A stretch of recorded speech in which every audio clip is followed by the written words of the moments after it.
영국 런던에 랑데부 카페라는 곳이 있습니다. 그곳에는 아름다운 조명과 안락한 의자, 그리고 향기로운 커피 향이 물씬 풍기는 정말 좋은 분위기 있는 카페입니다. 아마 크리스마스 지금 시즌에 되면 그곳에 가서 꼭 차를 한 잔 마시고 싶은 그런 충동을 느끼는 정말 분위기와 따뜻한 그런 공간을 제공하는 그런 카페였습니다. 그런데 그곳의 카페는 가격표가 붙어 있지 않다는 것입니다. 원래 이 카페는 지역 교회에서 선교 목적으로 그 카페를 만들었어요. 그런데 1년 후에 그것을 운영하는 교회 지도자들, 매니저들이 그 카페를 운영하는 정책을 완전히 바꾸었습니다. 그것은 모든 것을 무료로 제공한다는 것입니다. 그것이 하나님이 원하시는 방법이다, 그렇게 생각했기 때문인 것입니다. 지금도 거기 가면 우리들은 커피나 컵케이크나 샌드위치를 공짜로 먹을 수가 있습니다. 그렇다고 도네이션 항아리도 있는 게 아닙니다. 100% 선물입니다. 그냥 베푸는 것입니다. 그래서 거기 왔던 손님 중에 하나가 매니저에게 물었습니다. 왜 이런 식으로 카페를 경영합니까? 이렇게 해서 어떻게 운영이 됩니까? 그렇게 물었어요. 바로 이것은 하나님이 우리에게 베풀어 주신 방법과 똑같기 때문에 우리가 하나님의 방법대로 운영해도 저희 가게는 잘 돌아갑니다. 그렇게 대답했다는 것입니다. 하나님의 은혜와 사랑이 너무 커서 우리 모두는 그 은혜를 선물로 받기만 하면 하나님께서 우리의 삶을 채워주시고 축복하신다는 그 증거로 이 랑데부 카페를 그렇게 운영하고 있다는 것입니다. 오늘 본문은 하나님께서 가장 미천한 여종 마리아에게 은혜를 베푸는 장면이 기록되어 있습니다. 오늘 본문 27절, 28절 한번 같이 다시 읽어보겠습니다. 시작. 다윗의 자손 요셉이라 하는 사람과 약혼한 처녀에게 이르되 그 처녀의 이름은 마리아라. 그에게 들어가 이르되 은혜를 받은 자여 평안할지어다. 주께서 너와 함께 하시도다 하니. 지난주에는 우리가 어떤 말씀을 살폈습니까? 마태복음 1장에 요셉이 천사가 나타나서 하나님께서 선교적인 사명을 주는 것을 봤습니다. 오늘은 마태복음이 아니고 누가복음 1장에 똑같은 얘기인 것 같은데 요셉이 아닌 마리아에게 하나님께서 천사를 보내어서 그에게 은혜를 끼치는 장면이 본문에 등장하는 것입니다. 그런데 마태복음하고 다르게 이 누가복음에는 그 천사의 이름이 가브리엘이라고 여러 번 기록하고 있어요. 가브리엘은 누굽니까? 기쁨의 소식을 우리에게 전해주는 천사입니다. 오늘 이 마리아에게 나타나기 전에도 바로 6개월 전에 그 위에 26절을 한번 보겠습니다. 26절.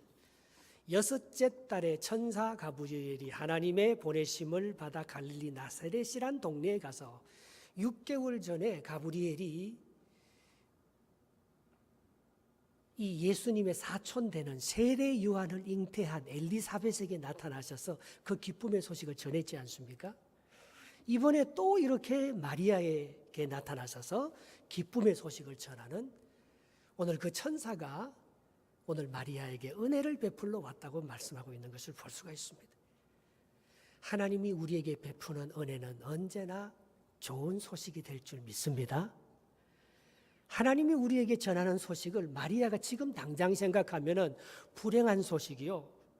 그거는 얼토당토하지 않는 엉뚱한 흉한 소식이 된다고 생각할지 모르지만 분명히 하나님은 마리아에게 기쁘고 좋은 소식을 전해주려고 천사 가브리엘을 보내준 줄 믿습니다. 그래서 복음, 굿뉴스라고 하잖아요. 하나님께서 우리에게 전해주신 소식은 항상 좋은 소식입니다. 그런데 세상 사람들은 어떻습니까? 나쁜 소식에 관심이 많습니다. 신문에서 좋은 소식은 신문 뉴스거리가 되지 않는다고 합니다. 신문에 보면 얼마나 자극적인 나쁜 얘기들을 거기 기록했는지 몰라요. 한인 여성 30대 여성이 칼부림을 해서 말입니다. 얼마 전에 가족을 휘두르고 죽이고 막 그런 게 다 뉴스거리예요. 마약을 하고 불이 나고 참 그 흉하고 나쁜 소식들만 왜 그렇게 그게 뉴스거리가 되고 사람들은 그런 얘기들을 하기를 좋아하는지 모르겠어요. 그러나 이 성탄의 계절에 하나님께서 우리에게 전해주신 소식은 언제나 좋은 소식이라는 것입니다. 비록 지금 마리아가 듣기에 처음에는 흉한 소식이고 나쁜 소식인지 몰라도 그것을 다시 생각해 보면, 곰곰이 생각해 보면 마리아에게 있어서나 인류 전체에게 있어서 가장 기쁘고 좋은 소식이 되는 줄 믿습니다. 그래서 로마서 8장 28절에 사도 바울은 그렇게 고백하지 않습니까? 우리가 알거니와 하나님을 사랑하는 자, 그의 뜻대로 부르심을 입은 자들에게는 모든 것이 합력하여 선을 이루느니라 했습니다. 아무리 나쁜 소식이 여기서 들려오고 저기서 들려와도 하나님은 하나님의 백성들을 그걸 다 변화서 좋고 아름다운 소식으로 변화되게 해주실 줄 믿습니다. 그래서 우리에게 어떤 불행한 소식이 들어와도 그것을 슬퍼하거나 염려할 필요가 없는 거예요. 하나님은 이 모든 것을 합력해서 더 좋은 선한 하나님의 역사로 바꾸어 나가는 참 좋으신 하나님인 줄 믿습니다. 하나님은 그래서 마리아에게 나타난 거예요. 여러분, 마리아가 사는 동네가 어떤 동네라 했습니까? 갈릴리 나사렛 동네라 했습니다. 요셉하고 아마 그 이웃에 살았을 거예요. 동네에서부터 아는 소꿉친구였는지도 몰라요. 그런데 그 동네가 어떤 동네였습니까? 지난 주간에 트럼프가 이스라엘의 정통성, 이스라엘의 수도는 예루살렘이라고 규정해버렸어요. 그러니까 그 옆에 팔레스타인에 있는 사마리아를 수도로 살고 있는 그 팔레스타인 사람들이 트럼프 초상을 불태우고 미국 국기를 짓밟고 대사관을 공격하고 테러를 하고 난리가 났어요.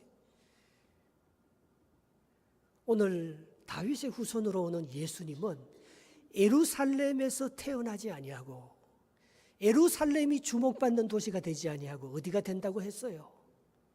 갈릴리 나사렛 동네가 하나님께서 은혜를 베풀어 주는 그런 땅이 될 것이라고 축복하고 있는 것입니다. 갈릴리는 버려진 땅입니다. 아무도 갈릴리를 주목하지 않습니다. 그러나 예수님 이런 말을 합니다. 예루살렘아 예루살렘아, 너희들이 선지자를 핍박하고 암탉이 평안이를 암듯이 내가 예루살렘을 품으려고 한 것이 내가 몇 번이나 되느냐. 그러나 너희들은 내 말 듣지 않았다. 앞으로 예루살렘은 돌 위에 돌 하나도 남기지 아니하고 다 파괴되리라 했어요.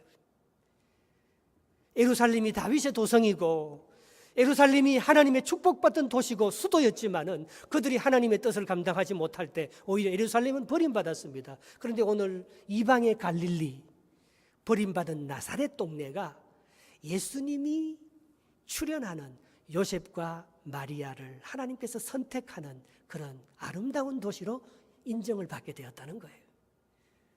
하나님의 임재와 축복은 전혀 다릅니다. 사마리아 성에 사는 수가성에 사는 그 여인이 말입니다. 참 부정하고 힘들어해도 그가 하나님을 의지하고 주님을 바라봤을 때 이 수가성 여인이 영생의 물을 먹고 축복을 받지 않습니까? 예수님은 여러분 오해를 많이 받았습니다. 나사렛 사람이라고. 나사렛에서 무슨 선한 것이 날 수 있겠느냐고. 그러나 남들이 다 버림받은 그 나사렛을 하나님은 좋아했습니다. 그곳에서도 아무도 주목하지 않는 천한 여자, 천한 집안의 다윗의 후손 요셉과 마리아의 가정을 선택하셔서 하나님께서는 기쁨의 좋은 소식을 전해주었다는 사실입니다. 그래서 이사야 9장 1절에 이사야는 이것을 이렇게 노래하고 있지 않습니까? 같이 한번 읽어보겠습니다. 전에 고통받는 자들에게는 흑암이 없으리로다. 옛적에는 여호와께서 서불론 땅과 납달리 땅, 이게 갈릴리 아닙니까? 멸시를 당하게 하셨더니 후에는 해변길과 요단 저편 이방의 갈릴리를 영화롭게 하셨느니라. 하나님의 선물은 말입니다. 하나님의 은혜는 내가 생각하는 것하고 전혀 다르게 가장 미천하고 가장 버림받는 그 땅에 하나님의 위로와 은혜가 임했다는 사실입니다. 성탄은 우리에게 들려오는 흉한 소식을 가장 좋은 선물로 바꾸는 것이 성탄입니다. 마리아에게 들려온 소식은 분명히 흉한 소식인지 모릅니다. 아니, 약혼하고 결혼도 하지 않는 이 여자가 어디서 아기를 배웠다는 그런 소문을 들었을 때 누가 좋아하고 어떤 남편이 그를 아내로 맞이하겠습니까? 그러나 그것이 분명히 흉한 소식인데 하나님은 그것이 마리아에게 뿐만 아니고 인류에게 미칠 가장 위대한 영광스러운 선물이요 기쁜 소식으로 바꾸어 주시는 것이 성탄이라는 것입니다. 하나님의 축복이라는 것입니다. 오늘 29절 30절 한번 읽어보겠습니다. 시작. 처녀가 그 말을 듣고 놀라 이런 인사가 어찌함인가 생각하며 천사가 이르되 마리아여 무서워하지 말라 내가 하나님의 은혜를 입었느니라 했습니다. 여러분, 우리는 어디로부터 흉한 소식을 듣는 걸 가장 두려워합니다. 지난주에도 말입니다. 뉴욕 맨하탄 앞에서 테러가 났다고 하길래 저도 깜짝 놀랐어요. 우리 아들은 괜찮나? 그런 생각하지 않습니까? 누가 나에게 나쁜 얘기를 하면 우리가 얼마나 기분이 나쁩니까? 두려워합니다. 근심합니다. 불안합니다. 그러나 그 흉한 소식을 걱정하지 말라는 거예요. 그 흉한 소식이 안 된다는 거예요. 그 흉한 소식이 위대한 기쁨의 선물이 된다는 거예요. 이게 성탄의 가장 큰 축복입니다. 시편 112편 7절에 다윗은 흉한 소식을 이렇게 노래했습니다. 그는 흉한 소식을 소문을 두려워하지 아니하며 여호와를 의뢰하고 그의 마음을 굳게 정하였도다. Trusting in the Lord. Trust in. 하나님을 의지하면 말이에요. 이게 여러분 흉한 소식을 내가 받으면 그게 집착하면 흉한 소식은 흉한 소식으로 끝나고 나에게 저주가 임할 것입니다. 그리고 그것을 거부할 것입니다. 내가 왜 처녀로서 곱게 결혼하면 되지. 내가 알지도 못하는 아이를 잉태하고 내가 왜 그 수고를 해야 돼. 자기 개인적인 문제로 그걸 국한시키면은 그 흉한 소식은 정말 흉한 소식이 끝날 것입니다. 그러나 그 흉한 소식을 하나님의 은혜라고 생각하면 절대 딴 사람이 내게 하는 흉한 소식은 나쁜 얘기가 아닙니다. 그걸 통해서 하나님의 더 큰 은혜가 임하고 그 사람을 축복하는 통로로 하나님을 사용하실 것이라고 하나님을 의지하면 하나님은 흉한 소식을 합력하여 선으로 바꿀 하나님의 그 은혜를 의지하면 그 흉한 소식은 가장 위대한 선물로 오늘 마리아에게 다가오게 되는 것과 똑같은 것입니다. 하나님은 우리에게 나쁜 것을 주거나 결코 우리를 잘못되게 하시는 분이 아닙니다. 하나님은 우리에게 분명히 좋은 것을 주기 위해서 우리에게 흉한 소식이 들려오는 그런 나쁜 소식도 접하게 하는 것입니다. 내 것이라고 생각하면 아무리 큰 축복도 흉한 소식이 되지만 그러나 모든 것이 하나님의 은혜라고 생각하면 아무리 큰 저주도 위대한 선물이 되는 것을 알 수가 있습니다. 그래서 고린도전서 15장 10절에 바울이 이런 고백을 하지 않습니까? 그러나 같이 한번 읽어보겠습니다. 시작. 그러나 내가 나 된 것은 하나님의 은혜로 된 것이니 내가 내게 주신 그의 은혜가 헛되지 아니하여 내가 모든 사도보다 더 많이 수고하였으나 내가 한 것이 아니요 오직 나와 함께 하신 하나님의 은혜노라 했습니다. 여러분, 어떤 사람들은 은혜를 받아도 헛되게 받아버립니다. 삼손이 하나님께서 큰 은혜를 주지 않았습니다. 주지 않았습니까? 그는 이상하게 힘이 있습니다. 어떤 사람은 조금만 일해도 피곤한데 어떤 사람은 아무리 일해도 지치지 않습니다. 삼손이 그런 은혜를 받은 강력한 그런 근육과 그 몸에 하나님께서 큰 은혜를 베풀어 준 거예요. 그런데 그것을 자기 것으로 생각하고 남용해 버렸을 때 그는 머리를 깎이면서 모든 힘을 잃어버리고 사사로서 직분을 잘 감당하지 못했습니다. 그러나 오늘 사도 바울은 누구보다도 더 많이 수고했습니다. 누구보다도 더 많은 기적과 하나님의 교회를 세우고 위대한 역사를 했습니다. 그러나 이 모든 것이 자기의 능력이라고 생각하지 않았습니다. 이거 모든 것이 다 하나님의 은혜라고 여겼습니다. 그래서 그가 받은 은혜는 헛되지 않았습니다. 그는 그 은혜를 가지고 세상을 구원할 수 있는 위대한 선교사로 마지막까지 끝까지 쓰임받을 수 있었다는 것입니다. 20세기 가장 위대한 지휘자 중에 한 사람이 토스카니니라는 사람이 있습니다. 이 사람이 뉴욕 필하모니를 지휘하면서 베토벤의 합창 교향곡 9번을 그렇게 지휘했어요.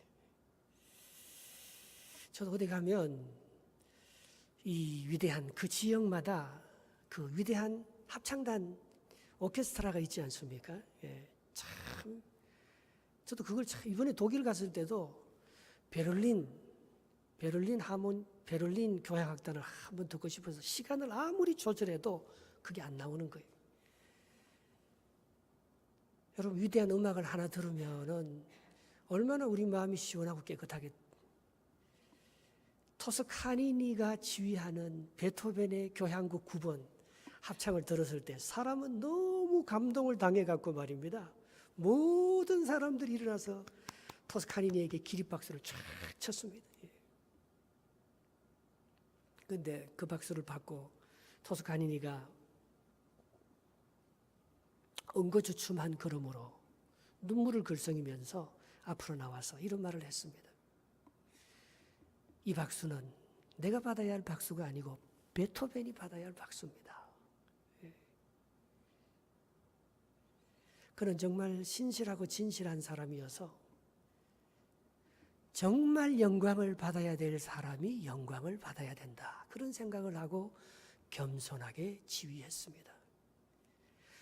자기가 지휘할 수 있는 것은 위대한 음악가들, 그의 선조들이 남긴 작품들 때문이라는 그 은혜를 잃지 않았기 때문에 그는 늙어서도 끝까지 하나님의 은총을 의지하면서 위대한 작품을 지휘할 수 있는 지휘가가 될 수 있었습니다.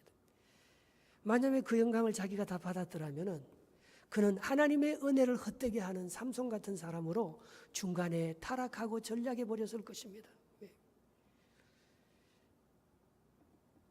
우리에게 오는 많은 흉한 소식도 말입니다. 그걸 어떻게 받느냐에 따라서 기쁜 성탄의 선물이 되기도 하고 우리에게 오는 많은 은혜와 축복도 그걸 어떻게 받느냐에 따라서 그것이 완전히 값싼 은혜로 전락해 버리는 그런 경우도 많이 있습니다. 여러분, 올 한 해 여러분들은 누구로부터 어떤 흉한 소식을 받았습니까?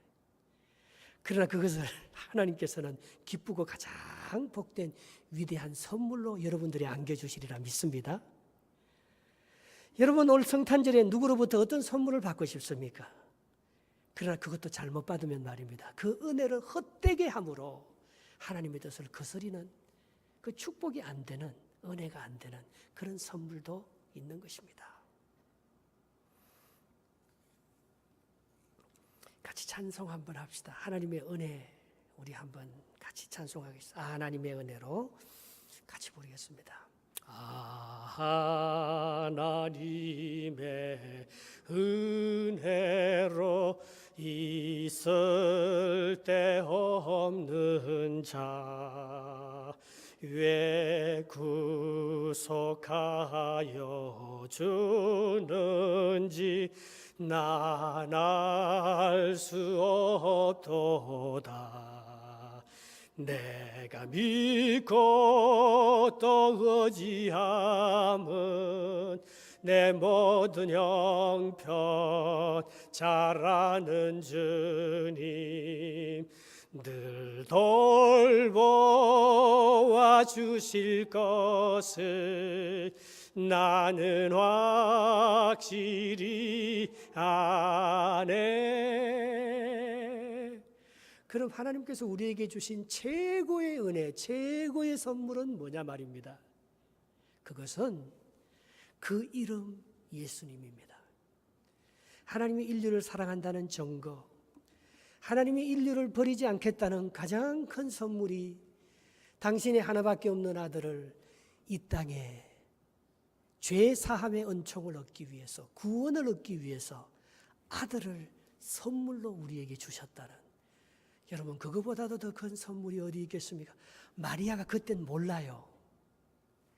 마리아가 자기가 결혼이 이게 깨지는 줄 알아요. 그러나 하나님은 마리아를 통해서 위대한 하나님 인류를 구원하신다는 더 큰 계획을 갖고 있는 하나님의 가장 큰 선물 예수 그리스도가 누구인 줄 모릅니다. 지금 당장 우리에게 주어지는 일들이 하나님께서 얼마나 우리를 축복하시고 위대하게 만드는 사건인데 그것을 하나님의 은혜인 줄 우리가 모를 때가 많습니다. 오늘 본문 31절부터 33절까지 한번 읽어보겠습니다. 31절입니다. 시작. 보라, 내가 잉태하여 아들을 낳으리니 그 이름을 예수라 하라. 그가 큰 자가 되고 지극히 높으신 이의 아들이라 일컬어질 것이요 주 하나님께서 그 조상 다윗의 왕위를 그에게 주시리니 영원히 야곱의 집을 왕으로 다스릴 것이며 그 나라가 무궁하리라. 아마 마리아 깜짝 놀랐을 거예요. 하나님께서 베푸시는 은혜는 이런 것이구나. 우리가 작은 선물 한두 개 받고 만족하면 안 됩니다. 우리가 누구에게 정말 고마움을 조그마한 선물 한두 개 주는 것으로 우리가 내 본분을 다 했다고 생각해도 안 될 것입니다. 우리 가족에게, 내 자녀들에게 줄 수 있는 최고의 선물, 내 이웃과 내 사랑하는 사람에게 줄 수 있는 최고의 선물은 바로 그 이름 예수 그리스도인 줄 믿습니다. 바로 그분을 우리가 받을 때 우리는 영원한 하나님의 나라를 유업으로 받게 되는 상속자, 하나님의 자녀의 권세를 누리게 될 줄 믿습니다. 그런데 그거는요 정말 쉬워요. 믿음으로 받기만 하면 돼요. 손해보지 않을까 염려하거나 계산하거나 내 뜻을 계산하지 아니하고 그냥 믿음으로 값없이 받기만 하면 됩니다. 마리아도 처음에는 두려웠지만 이 결혼이 이러다가 깨지지는 않을까, 이러다가 잘못되지는 않을까 염려하지만 그 염려할 필요 조금도 없습니다. 마리아가 오늘 마지막 절에 뭐라고 고백합니까? 마지막 절 37절 38절 한번 읽어보겠습니다. 시작. 대저 하나님의 모든 말씀은 능하지 못하심이 없느니라. 마리아가 이르되 주의 여종이오니 말씀대로 내게 이루어지이다 하매 천사가 떠나니라. 아멘. 여러분 뭐 걱정할 거, 하나님께서 우리에게 주는 건 나쁜 것도 위대한 선물이 되게 할 것이고 흉한 것도 하나님의 뜻 안에서 우리에게 축복으로 바꿔주신 그 하나님이 마리아에게 주는 그 선물은 그냥 세상 사람들에게 주는 작은 선물 정도가 아니고 인류 전체를 구원하고 그 가문을 다윗의 가문으로 세워서 영원한 축복의 통로로 쓰임받는 그런 축복을 하나님께서는 우리에게 주시기를 원하시고 계시는 것입니다. 오늘 저와 여러분들은 이 성탄절에 그런 선물을 받은 하나님의 나라의 상속자, 축복의 주인공이 된 줄 믿습니다. 마리아처럼 내가 주님 것이오니, 마리아가 이 몸이 내 거라고 했으면 안 빌려줄 거예요. 내가 왜 내 몸을 알지도 못하는 다른 아기를 내가 배워야 돼? 너만 그런 게 아니고 아기를 낳지 못했던 엘리사벳도 6개월 전에 아기를 가졌어. 그것은 성령으로 된 거야. 왜 예수 그리스도가 이 세상에서 가장 큰 선물이냐 하면은 예수 그리스도의 이름이 있는 곳에 성령의 역사가 있기 때문에 그런 거예요. 예수 그리스도의 이름이 있는 곳에 하나님이 함께 하시기 때문에 그런 거예요. 예수 그리스도를 통하지 않고서는 하나님께 갈 수도 없고 예수 그리스도를 통하지 않고서는 성령의 능력을 받을 수도 없기 때문에 예수 그리스도가 우리에게 줄 수 있는 최고의 선물이고 축복이라는 것을 말씀. 오늘도 주의 이름을 부르는 자마다 하나님께서 성령으로 위로하시고 하나님의 능력으로 우리에게 은혜를 더딥혀 주셔서 우리가 세상이 가지지 못하는 가장 위대한 축복을 너희들이 갖게 될 거라고 하나님께서 우리에게 말씀하고 있는 것입니다. 오늘 마리아가 그런 은혜를 입은 거예요. 오늘 런던에 있는 랑데부 카페가 말입니다, 예수 그리스도의 이름 하나만 가지고도 모든 사람들에게 베풀어도 그 가게는 계속해서 축복을 받고 누군가의 은혜로 말미암아 더 잘 경영되는 하나님의 은혜가 임하는, 무에서 유를 창조하는 성령의 새로운 기적과 능력을 덧입는 그런 가게로 축복을 받았습니다. 이게 우리에게 주시는 성탄의 가장 큰 선물 아니겠습니까? 오늘 우리가 다른 그 조그만 거 가졌다고 기뻐할 것이 아니요, 이 성탄절에 인류 전체를 구원하시는 아기 예수님을 그걸 있는 그대로 받아들이는, 그저 믿음으로 아멘, 주의 계집종이오니 하나님의 뜻대로 내 몸을 쓰시옵소서, 그렇게 말하는 이 여정을 통해서 하나님의 놀라운 축복이 이룬 것처럼 여러분의 순종이, 여러분이 하나님을 사랑하는 그 마음이 하나님께로부터 오는 놀라운 축복의 통로가 되게 축복해 주시리라 믿습니다. 아멘. 기도하겠습니다.